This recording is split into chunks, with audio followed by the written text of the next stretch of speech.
Olá, sejam bem-vindos ao nosso vídeo. O meu nome é Letícia Karen e eu irei falar sobre os Paiter Suruí. O título do nosso vídeo é Paiter Suruí. Quais são as atividades socioeconômicas desenvolvidas na terra indígena 7 de setembro? A terra indígena 7 de setembro é uma área habitada pelos Paiter Suruí e leva esse nome, pois foi no dia 7 de setembro de 1969 que ocorreu o primeiro contato pacífico entre os Paitere e os não indígenas. A demarcação da terra indígena aconteceu em 1976 e a posse permanente foi declarada pela Portaria 1561, de 29 de setembro de 1983, por Octávio Ferreira Lima, que na época era o presidente da FUNAI, e foi nesse momento em que ela recebeu o nome oficial de Área Indígena 7 de Setembro. Os Suruí se autodenominaram Paiter, que significa gente de verdade, nós mesmos. E ao decorrer do nosso vídeo, nós iremos ver a importância que essa autodenominação tem para os Paiter. O nosso vídeo foi feito por meio de entrevista online com o indígena Gazodá Paiter Suruí e nós utilizamos a plataforma Meet, onde nós realizamos perguntas a respeito das atividades socioeconômicas que acontecem na terra indígena 7 de setembro e também dentre outras curiosidades. Bom dia, Gazodá. Meu nome é Letícia Karen e eu estou aqui hoje acompanhada pelo meu grupo, que é composto pela Andreina Sackler e pela Daniela Camata. Nosso vídeo será por meio de entrevista relacionado basicamente às atividades socioeconômicas da terra indígena 7 de setembro. Por isso, para a gente, é um prazer ter você aqui hoje para responder algumas das nossas perguntinhas. E se você quiser se apresentar, fique à vontade. Bom dia, Eu sou Gazodá Suruí, sou do povo indígena Paiter Suruí, aqui da terra indígena 7 de setembro, próximo ao município de Cacoal, Eu moro aqui na aldeia Paiter, que é território indígena onde vive o povo Paiter Suruí, que está localizado entre os estados de Rondônia e Mato Grosso. E nesse espaço vive o povo Paiter, com sua população aproximada de 1.600 pessoas. E a aldeia onde eu moro é a terceira maior, e vive 250 pessoas. Eu nasci e cresci aqui, e sou graduado em turismo e mestre em geografia. E atualmente estou fazendo um doutorado em geografia, pela Universidade Federal de Rondônia. E eu coordeno uma organização indígena aqui na aldeia, que é o Centro Cultural Indígena Paiter Wagopacó, que é uma organização indígena que foi criada em 2016, com o objetivo de valorizar e preservar a cultura e os conhecimentos tradicionais do povo Paiter Suruí, também preservar o território indígena 7 de setembro. Também eu sou pesquisador indígena, eu faço parte do grupo de pesquisa GENTE, do programa de pós-graduação em Geografia da Universidade Federal de Rondônia, e é GENTE, Geografia, Natureza e Territorialidade Humana. Também faço parte do grupo de pesquisa do SPA, que é o Painel Científico para a Amazônia, que são um grupo de 200 pesquisadores da América Latina que discutem um futuro melhor para o planeta. Eu agradeço muito essa oportunidade, de estar falando aqui com vocês, para mostrar um pouco da nossa cultura, Gazodá, é muito importante ver que você é um pesquisador, que você já fez mestrado, está fazendo um doutorado.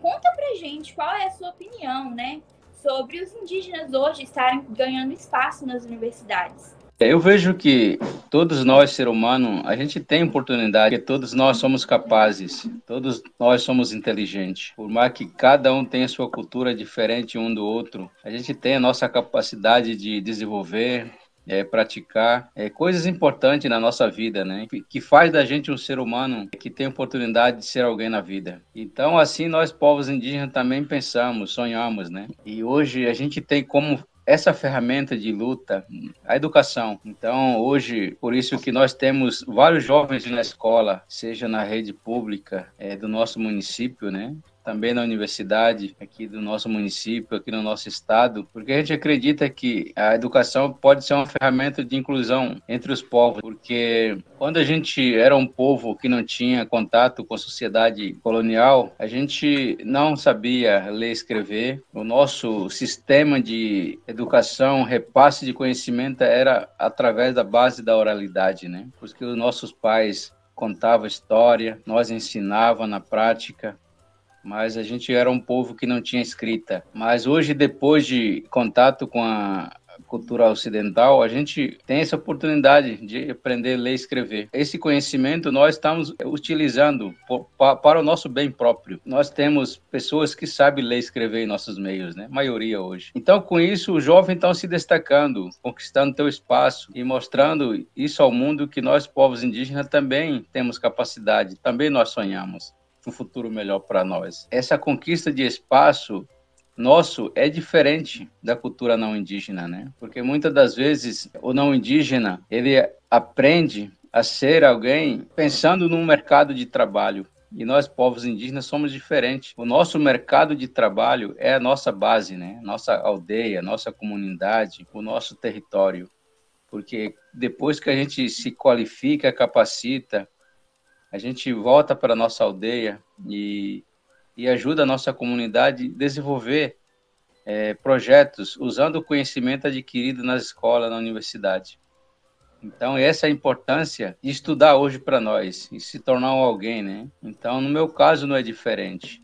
Eu saí da aldeia para estudar, voltei, hoje eu estou desenvolvendo projetos junto com a minha comunidade, usando o que eu aprendi, aplicando o que eu aprendi na escola, na universidade. Usando o nosso conhecimento, juntando o conhecimento não indígena. Então, eu acho que isso para nós é uma forma de a gente se adaptar e fortalecer o que a gente é, né? Então, para mim, esse lado, estudar, procurar ser alguém na vida, é muito importante, porque fortalece o que você é e ajuda a tua comunidade ao mesmo tempo. Gazodá, por que vocês se autodenominaram Paiter? Cada povo tem o seu modo de vida diferente, a sua origem diferente, conforme a sua cultura, né? E nós, Paiter, também não somos diferentes. Nós temos a nossa cultura, a história da nossa origem, e que faz da gente um Paiter, né? Porque Paiter não é uma invenção nossa para nós. Paiter é o que o grande Criador nos deu o nome quando nós criou. Lá no início, quando criou a humanidade, né? Criador nós chamamos em idioma tupi-mondé, o idioma que nós falamos de Palo, Deus, Palo. Então, quando ele nos criou, ele nos deu esse nome. Ele falou para nós, vocês vão ser Paiter. E a palavra Paiter significa gente de verdade ou povo verdadeiro. Então, é essa autodenominação que nós carregamos desde quando foi criada a humanidade, há muito tempos, anos atrás, pelo Palop. Então, por isso que o povo Paiter, ele tem essa autodenominação. Para nós mesmo, a gente é conhecido como Paiter, né? Mas só que, não sei se vocês já ouviram falar Suruí. Já. O Suruí veio com contato, né? É um nome que os colonizadores que tiveram o primeiro contato com a gente deram esse nome para nós. Então, por isso que nós somos conhecidos como Paiter Suruí. Mas a nossa autodenominação mesmo, para nós, é Paiter, que significa gente de verdade. E para nós isso é uma responsabilidade muito grande. Porque pelo fato de ser Paiter, a gente tem uma missão muito grande com isso, a fazer, a cumprir, né? Que é respeitar o próximo. Por mais que ele tenha cultura diferente do que você, nós entendemos que todos nós somos ser humano e precisamos respeitar um ao outro. Então, assim, nós entendemos a vida como Paiter, né? Que é respeitar teu próximo como a ti mesmo. Porque se a gente não cumprir isso, a gente não é considerado um Paiter, porque um ser humano de verdade, gente verdadeiro, ele tem que respeitar outro. Senão, caso contrário, ele não chega a ser esse posto de Paiter, gente de verdade. Mas quem é que não quer ser gente de verdade, né? Todos nós queremos. Então, por isso a gente faz da gente o possível para respeitar o outro. Então, é isso que significa ser Paiter para nós, respeitar o outro. Conta pra gente qual é o significado da terra para vocês. Qual é o significado da terra para os Paiter Suruí? Então, a terra ela é muito importante para nós, porque é o nosso aliado, né? Porque se a terra não tiver, a gente vai sumir também. Isso vale para todos, né? Verdade. Enquanto tiver vida na terra, na floresta, nas águas, vai haver vida.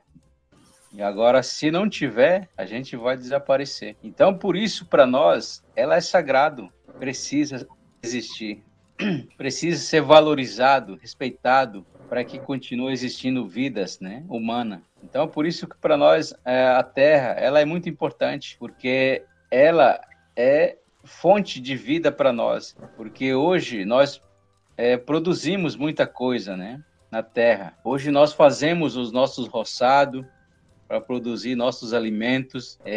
Nós temos na natureza matérias-primas para produzir os nossos artesanatos. E também nós temos na natureza medicinas para nossas enfermidades. Também nós temos na natureza a nossa caça, pesca, fruta para nossos alimentos. Então, tudo isso, Terra, planeta Terra, nos dá. Então, agora, para que ela possa dar tudo isso, ela precisa tem que estar valorizado, preservado, bem cuidado. Agora, se ele não tiver certos cuidados, da mesma forma que nós podemos ser extinto a qualquer momento, ela pode ser extinto, né? Pode acabar. E aí é prejudicial muito grande para nós humanos, principalmente para nós indígenas, né? Que vivemos da natureza, da floresta para sobreviver. Então, por isso que ela é muito importante para nós. É uma coisa sagrada.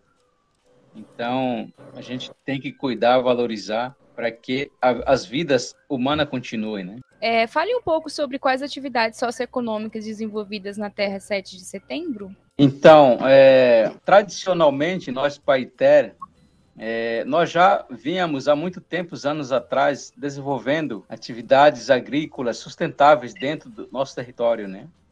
Principalmente para nossa alimentação. Por exemplo, a gente fazia um roçado para plantar cará, milho, batata, amendoim, banana, mamão, mais para consumo, né?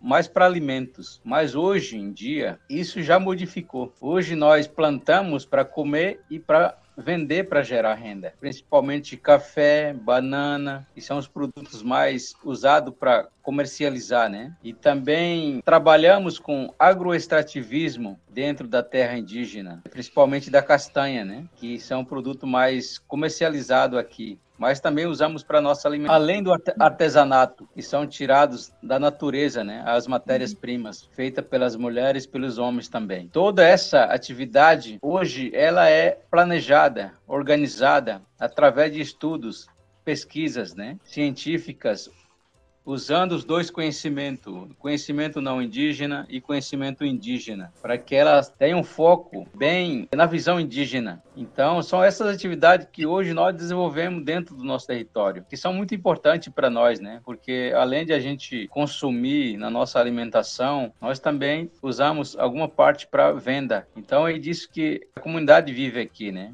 Da agricultura, do extrativismo, do artesanato. Então, essas são as principais fontes de renda, né? As atividades aqui.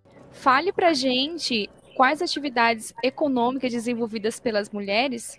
Então, hoje a maior desenvolvida pelas mulheres, que traz uma importância muito grande nessa questão de sobrevivência, além da valorização da nossa identidade cultural, é o artesanato. Então, os artesanatos feitos pelas mulheres é que traz um destaque muito grande dentro do nosso meio, né? Esses artesanatos são vendidos para visitantes, né? Turista que vem à nossa aldeia e também através das lojas indígenas que tem na cidade. E também temos a participação da mulher nas atividades desenvolvidas pelo seu povo é muito grande, mas a maior delas é o artesanato. As mulheres também acompanham no trabalho de roças, no trabalho da coleta de castanha.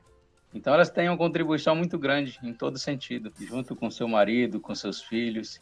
Então, é um trabalho coletivo, né? Conta pra gente como vocês tiveram a ideia de implementar o Centro Cultural na Terra Indígena 7 de Setembro. Então, isso eu tive a ideia desde quando eu estava na graduação, hein, de turismo. Então, por isso que essa ideia só foi amadurecendo. Então, eu só consegui realizar isso em 2016, quando eu criei o Centro Cultural Agupacoba aqui na aldeia, junto com a comunidade onde eu vivo, né? Porque a minha maior preocupação era ver o jovem cada vez mais afastando da sua cultura, devido à cultura não indígena, né? A pressão muito grande. Então eu vi que isso não era bom, mas claro que a gente tem que valorizar, preservar mais o que a gente é, né? Então, devido a isso, eu tive essa ideia de criar o Centro Cultural para ele trabalhar com projetos que faz com que o jovem entenda que a cultura dele tem que ser valorizada, tem que ser preservada, por mais que ele tenha essa condições de procurar conquistar teu espaço na sociedade como um todo, né? Estudar, a ler, aprender, escrever e ser alguém na vida, né? Um médico, um advogado, um administrador, um biólogo, um engenheiro florestal. Então, a gente tem que procurar conquistar espaço nesse âmbito, né? De procurar um caminho mais fácil, não mais fácil, mais digno, mais certo, mais correto, né? Então, eu acho que a gente tem que, ao mesmo tempo, valorizar a nossa cultura. Então, o Centro Cultural, ele nasce nesse sentido, de usar os nossos anciões para ensinar os nossos jovens a importância da nossa cultura, né? Então, é isso que a gente veio fazendo desde quando nós criamos em 2016. Mas só que esse trabalho trouxe para nós uma outra possibilidade de a gente trabalhar com isso. Os trabalhos que a gente vinha fazendo de fortalecimento da cultura, oficina, roda de conversa, reuniões, a gente vem divulgando isso, né, na internet, no Facebook, no Instagram. E graças a essa força de ferramenta tecnológica, o trabalho nosso alcançou várias partes do mundo, né? Então, isso trouxe interesse de pessoas querer vir conhecer esse espaço, o nosso trabalho. Então, foi a partir daí que, em 2019, nós abrimos para visitação. Assim, desde então, nós recebemos escola, universidade, pesquisadores, turistas nesse espaço. Então, virou uma outra opção de trabalhar a nossa cultura com pessoas, né, várias partes do mundo. Eu vejo que isso foi muito importante, porque abre-se para nós um espaço de diálogo, né, com pessoas que queiram conhecer a cultura indígena. E também vejo que isso só traz um fortalecimento muito grande na nossa vida, porque a partir do momento que a pessoa conhece uma aldeia, um povo indígena, quando ele volta para casa, ele já volta com uma mentalidade diferente, porque muitas das vezes os povos indígenas, ela é visto nos jornais, revista, televisão, filme, que muitas das vezes não fala exatamente a realidade que nós vivemos aqui, né? Então, só uma visita real mesmo pode trazer uma visão detalhada de quem é o povo indígena. Aqui no nosso caso não é diferente, né? Só quem vem nós visitar aqui sabe quem é o povo Paiter, né? Então, eu acho que a ideia foi mais ou menos isso. Além de fortalecer, mostrar para o mundo quem somos nós, né? O povo Paiter Suruí. Gazodá, conta pra gente como ficou o funcionamento do Centro Cultural durante essa pandemia. Além de afetar o Centro Cultural, afetou as outras atividades econômicas? Então, essa questão de pandemia, ela trouxe um desastre ambiental, cultural, econômica muito grande, né, na vida de todos nós, né, ser humano. E o povo indígena não foi diferente. Paralisamos tudo com isso, né, porque realmente foi um momento assustador. É porque ninguém sabia de onde vinha essa doença, né. E não era uma coisa visível também, invisível. Então aquilo deixou todo mundo em pânico. Então muitos deixaram de trabalhar as suas atividades diárias, né? Seja na roça, seja na floresta, seja na aldeia. Então, e assim também aconteceu aqui na aldeia. Muitas pessoas deixaram de trabalhar na sua roça, muitas mulheres deixaram de fazer seu artesanato. Enquanto isso, a vida na aldeia parou, muitas coisas ilegais começaram a acontecer dentro do nosso território. Porque nesse momento, muitas pessoas aproveitaram, né?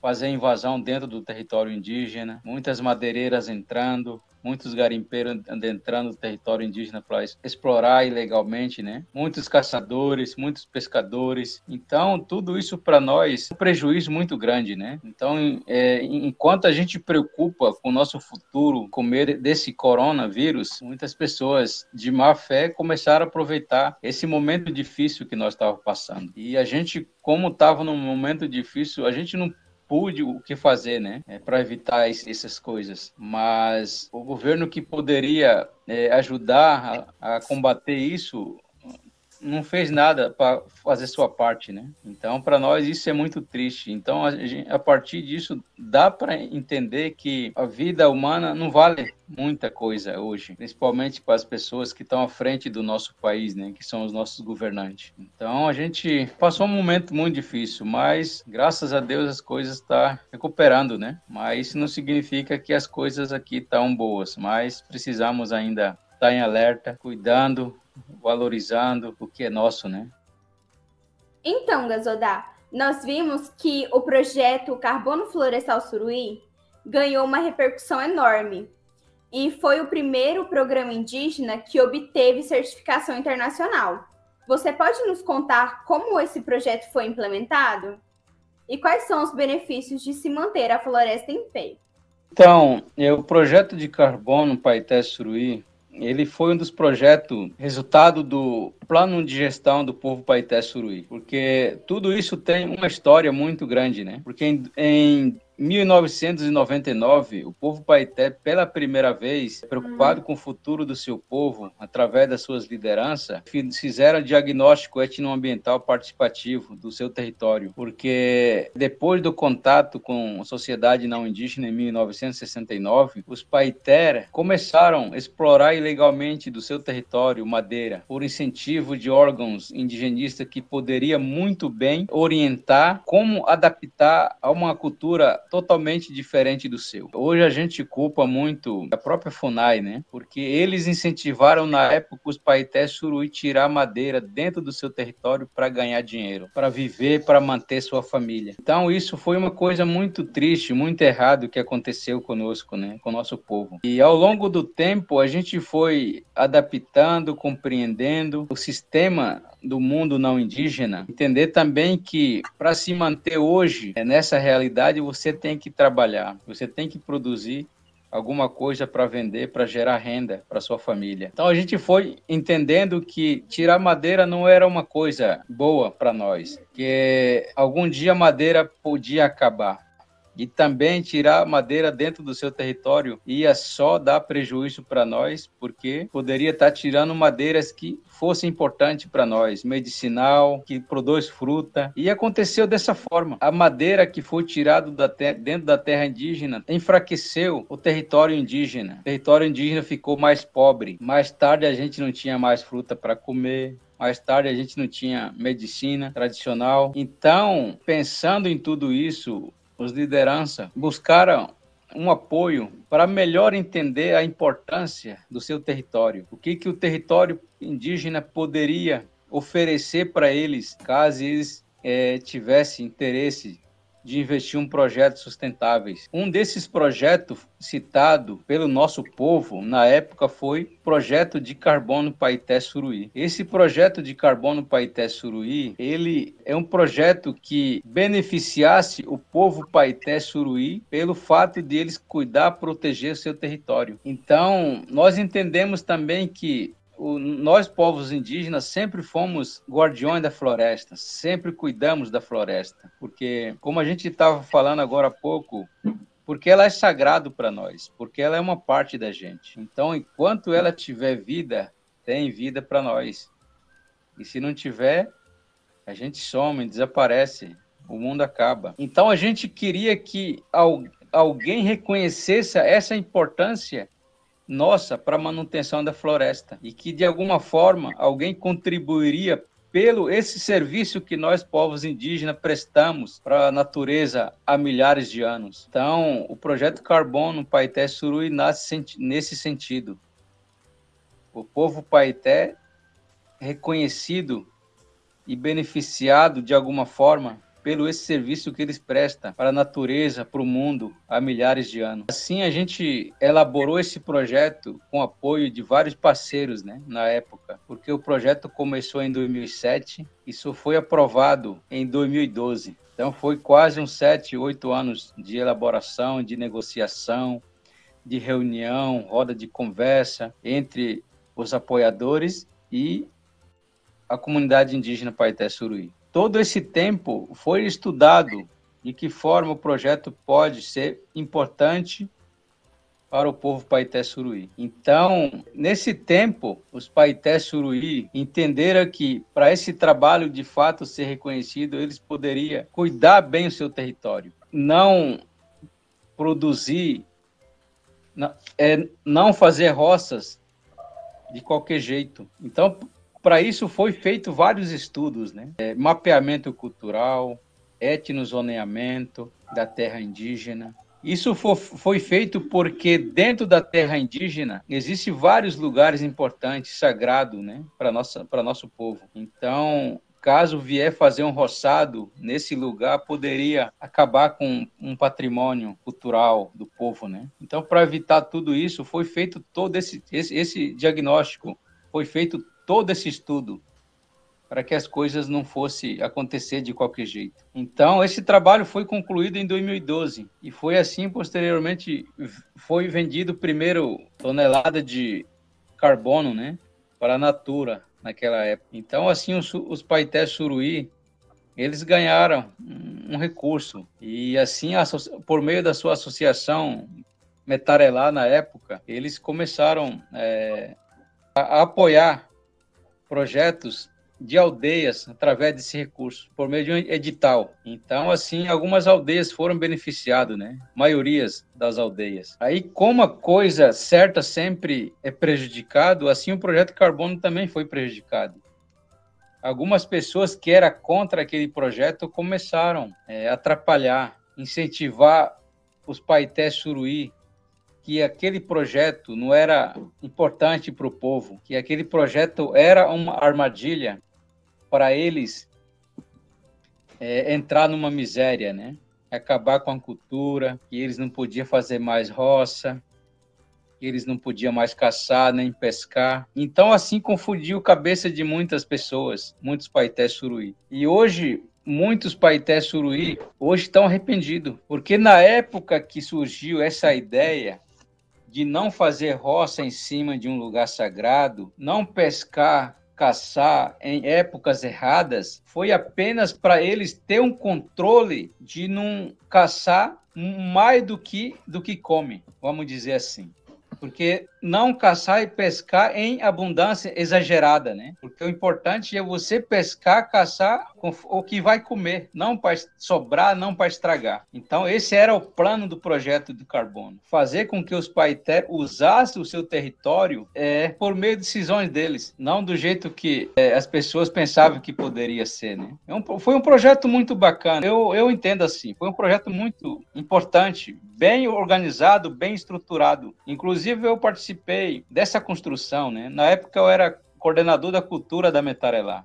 Eu acompanhei esse trabalho, essa construção. Então, assim, o projeto ele foi barrado.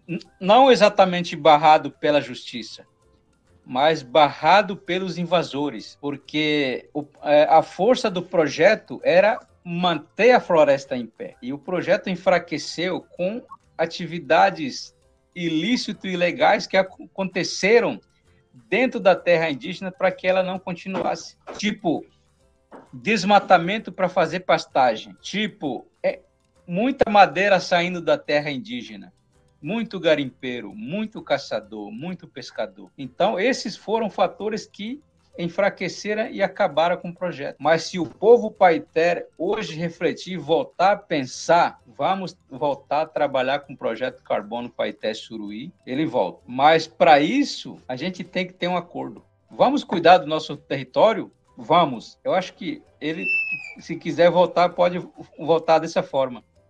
Com a consciência de todos que para manter o projeto, todos vão ter que ter um controle na vida, né? Eu acho que o certo, né, é isso. Toda a sociedade ele tem que ter um controle, planejamento do do que pensa em fazer onde vive, né? E nós, Paiter, não somos diferentes disso. Até porque o nosso território hoje é uma área de 248 mil hectares, ela nunca vai crescer. É aquele pedaço que vai permanecer com a gente até onde for. Em vez de o território crescer, quem é que vai crescer? A nossa população, e o espaço cada vez mais ficar pequeno para nós. Então, essa era a preocupação do projeto. Por isso que ele tinha esse controle. Vamos pensar naquelas futuras gerações. Se hoje os 1.600 Paiter não é suficiente para 248 mil hectares, imagina 3 mil Paiter daqui a 30 anos. Vai faltar espaço para caçar, para pescar, coletar fruta,